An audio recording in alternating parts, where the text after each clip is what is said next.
This little light of mine, I'm gonna let it shine.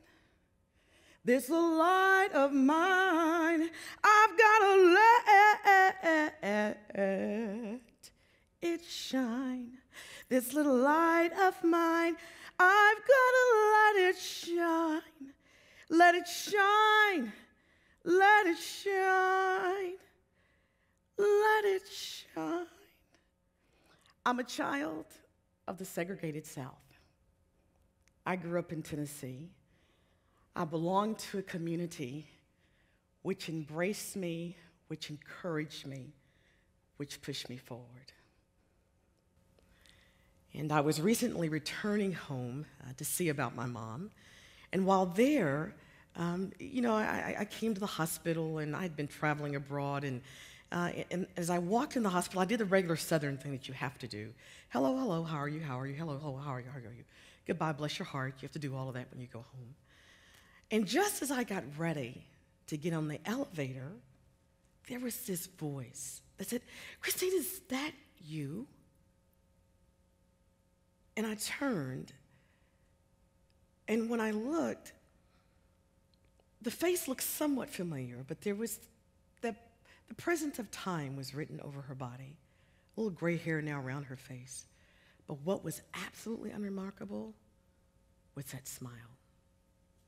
It was a smile that took me back to my first grade experience in 1963. This is a picture of my mom and me. I'm 2 years old here.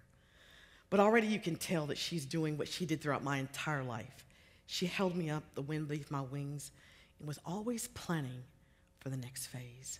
My mom was a visionary, and in fact had determined that she would do everything that she could to ensure that I had the best educational experience possible. At the time, my mom had decided that she and other parents who were part of this thing called the Negro Progressive Parent League would come together and make sure that they could ensure that their children had that best educational experience. Because the black school at the time had textbooks that were 6 or 7 years old, but that was not going to be the story as my mother was telling it. So I'm there in the hospital lobby, and I turn and I recognize that this face with this warm smile is Mrs. Wade. She's my first grade teacher. And all the memories of that first grade began to flood my mind. Now, this integration issue was a huge issue in my community. Not only in the community, but also in my home. In our small hometown in East Tennessee, there was a normal resistance to change, but the presence of a burning cross placed at the end of our street by the Klan let us know that this was serious resistance to change. In the context of my own family, there was a great dissension about whether I should go to that little white school. It wasn't that anyone questioned the value of education, but they feared for my personal safety. You see, my dad could in fact write his name, but he couldn't read my name because for all intents and purposes, he was illiterate. He'd stopped going to school very early to work alongside of my grandmother, who died with 2 wishes in her life: to read the Bible and write her name. And while she never accomplished either of those, the words that they told me about the power of education resonate even with me today. They would say to me, "You know, you've got to learn, and you've got to know what you know about Christine, because that's the only thing that no one can ever take away from you is what's in your mind." So education was key. It was something that was going to happen. But the question at hand was, how is this thing going to happen? I remember one morning my mom took me down to the school to make sure my name was on the roster and to make sure that I was there, because this Negro Progressive Parent League was determined that all of us bicycle riding, kickball kicking, Sunday school going, little Negro children were going to be in that schoolhouse in the fall.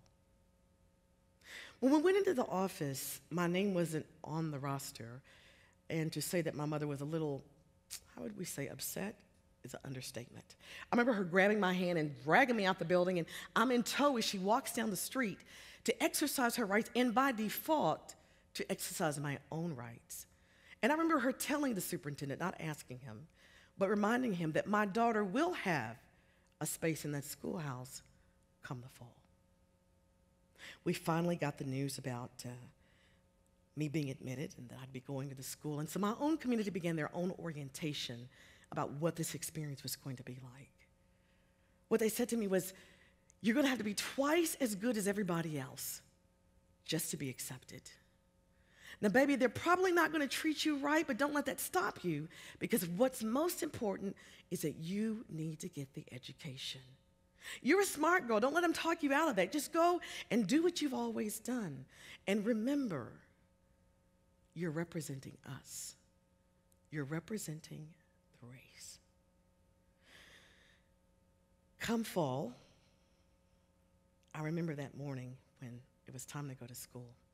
So in this hand, I had my little plaid satchel, and in it I had my number 2 pencil, my ruler, my tape, my pad of paper, and a banana, and my lunch money as I walked to school. In this hand, my big brother was walking me to school. And as we walked, I started to get a little anxious because I thought in my mind, everything I've ever heard about what white people would do to a Negro child was going to come true that very, very day. I'd never, ever had any type of intentional interactions with white people. And so my little heart beat. As we left our community, I remember all the women of my neighborhood hollering out their back door with their word of encouragement. Go on, baby sister.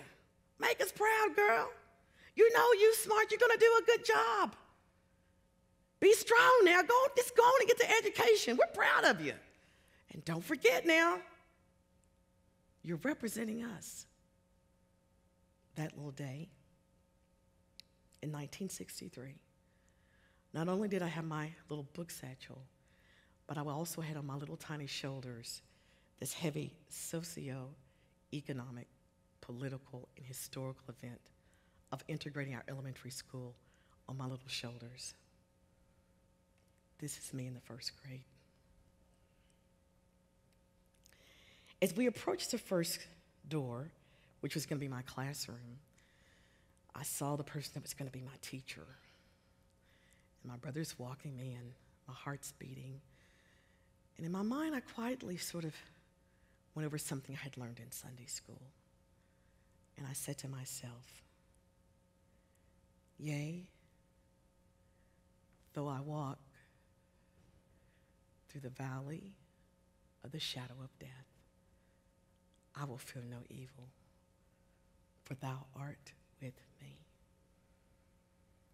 I nervously walked up to the door, but much to my surprise, there stood my first grade teacher, Mrs. Wade, a white woman.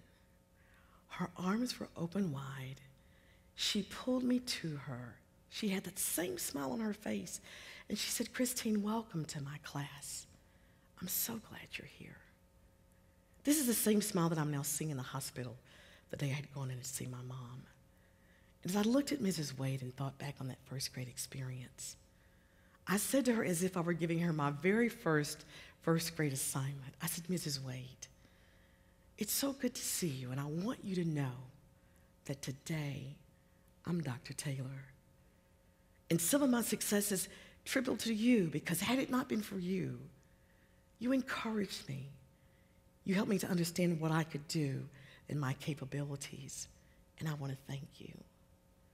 She and I both hugged and embraced and looked at each other with a knowing look, because we knew it could have been done and gone a very different way. There were only a few teachers that were willing to have Negro children in their classes that year. And Mrs. Wade, in fact, was one of those. And I'm sure that she probably lost a few invitations to bridge parties. She probably got lots of questions. But what was most powerful about her is that she was willing to do the right thing, even though it may have been the most difficult thing. She was willing to step out of the box of comfort to make sure that me, a little Negro girl in Tennessee, had a great start to her education. So on the one hand, I have the visionary of my mom, who did the right thing, even though it was a challenging thing, and Mrs. Wade, who did the right thing, even though it was a challenging thing. And I think and remember now the power of both of these women in my lives. It's what they say to us about how we need to affect our lives and affect those around us is we have to have the mind, the heart, and the courage to do the right thing, even though it may be the most challenging thing. Because as we do the right thing, we do let our light shine, and we let those around us shine, and we become a better people, a better community, and a better world. Thank you.